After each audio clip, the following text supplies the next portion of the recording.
Inside autism with Anika में खुश आमदीद। मैं अनिका, आपकी क्लिनिक साइकोलॉजिस्ट, आपको एक और दिलचस्प मौजू के साथ हाजिर हूँ।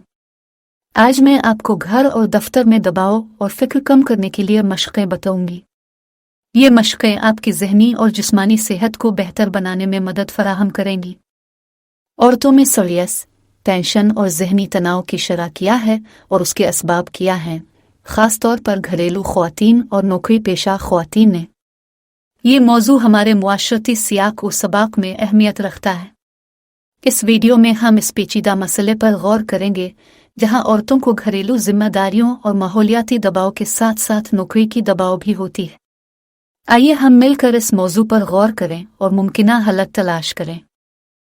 आज की वीडियो खुसूसी तौर पर घरेलू ख़वातीन और काम करने वाली औरतों के लिए है जो रोज़ाना दफातर में और घरेलू मसाइल का सामना करती हैं। मैं आज आपको कुछ जिस्मानी मशक़ें सिखाऊंगी जो दबाव और फ़िक्र को दूर करने में मदद फराहम करती हैं। इन मशक़ों को अंजाम देने से आपकी ज़हनी और जिस्मानी सेहत में बेहतरी महसूस होगी।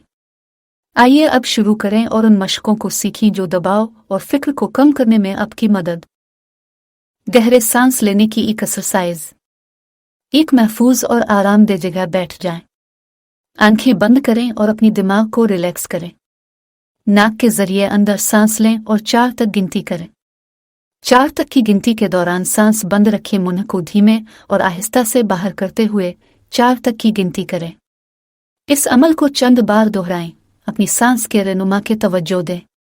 इस मश्क को इंतहाई आरामदेह और मुफीद साबित होता है और दबाव और अफसरदगी को कम करने में मदद फराहम करता है। कंधों की मसाज करने के लिए महफूज और आरामदेह जगह बैठा खड़े हों। अपनी कंधों को आगे की तरफ झुकाएं और फिर पीछे की तरफ। इस हरकत को चंद बार दोहराएं ताकि आपके कंधे और गर्दन में तनाव का एहसास कम हो। ये मश्क आपके कंधों और गर्दन की तनाव को कम करने में मदद फराहम करती है और आपको आरामदेह महसूस होती। गर्दन की मसाज करने के लिए अपने सर को आहिस्ता से एक तरफ झुकाएं। अपने कान को अपने कंधे की तरफ ले जाएं जब तक आपको गर्दन की तरफ खींचने का एहसास हो। 15-30 सेकंड के लिए इस हालत में रहें, फिर दूसरी तरफ बदलें। अगले मरहले में आहिस्ता से अपना गर्दन अलिफा ऊपर की तरफ झुकाएं ताकि आपका चांदनी की तरफ झुकाया गर्दन में एहसास हो।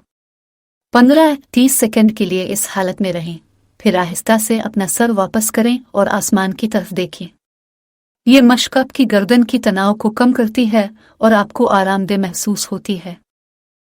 बैठे हुए आगे झुकने की मश्क करने के लिए कुर्सी के किनारे पर बैठ जाएं और पैरों को जमीन पर हमवार रखें। गहरी सांस लें, फिर अपने हिप से आगे की तरफ झुकी। अपने हाथों को अपने पैरों और जमीन की तरफ पहुंचाएं। 15-30 सेकंड के लिए इस हालत में रहें। अपने नीचे की पीठ और हैमस्ट्रिंग्स में खींचा महसूस करें। ये मश्क आपके पट्ठों और हैमस्ट्रिंग्स को खींचने में मदद फराहम करती है और आपको आरामदेह महसूस होती है। योगा करने की एक एक्सरसाइज। एक खामोश जगह तलाश करें, आराम के साथ बैठें और आंखें बंद करें। अपनी सांसों पर तवज्जो दें, हर सांस को महसूस करें, बगैर किसी फैसले के हर अंदर होने और बाहर आने वाले दम को देखें। जब भी कोई ख्याल आए, इसे तस्लीम करें और आहिस्ता से अपनी तवज्जो को फिर से अपनी सांसों पर मरकूज करें। हर रोज़ 5-10 मिनट की अमल में लाएं ताकि आपकी आराम व खातिर और ज़हनी वजाहत में इजाफा हो। नमाज और दुआ दबाव और अफसरदगी को कम करने में अहम किरदार अदा करती हैं। ये इबादतें ज़हनी और जिस्मानी आराम फराहम करती हैं। नमाज की एक मखसूस रूटीन होती है जो ज़हन को सुकून देती है। दुआ करने से दिल की पुकारें सुनी जाती हैं जो दिल की तानगिनी को दूर करती हैं। नमाज और दुआ की मुदावती क़ुव्वतें अफसरदगी और तनाव को कम करती हैं। इन अमलों से इंसान का दिल और ज़हन पर सुकूनी महसूस होती है। नमाज और दुआ की अहमियत सेहतमंद ज़िंदगी में बढ़ती है। इन इबादतों को अदा करते हुए इंसान अपनी रूहानियत को भी मजबूत करता है। अल्लाह के आखिरी नबी हज़रत मोहम्मद ने ज़हनी तनाव और डिप्रेशन की हालत में इस दुआ को पढ़ने की तलक़ीन फरमाए। अल्लाहुम्मा ला सहला इला मा जअलतहु सहलन व अंत तजअलुल हज़्न इज़ा शिअत सहलन। मुफीद समझा गया है तो बराकरम उसे दूसरों के साथ शेयर करें। آپ کی حوصلہ افزائی میرے لیے بہت اہم ہے اور مجھے زیادہ ویڈیوز بنانے کے لیے متحرک کرتا ہے جو خواتین اور بچوں کی دماغی صحت پر مرکوز ہوں۔ مل کر ہم جہاد بڑھائیں اور ایک دوسرے کی معاشرتی صحت کو بڑھانے میں ساتھی بنیں۔ آپ کے تبادلے اور حوصلہ افزائی کا شکریہ۔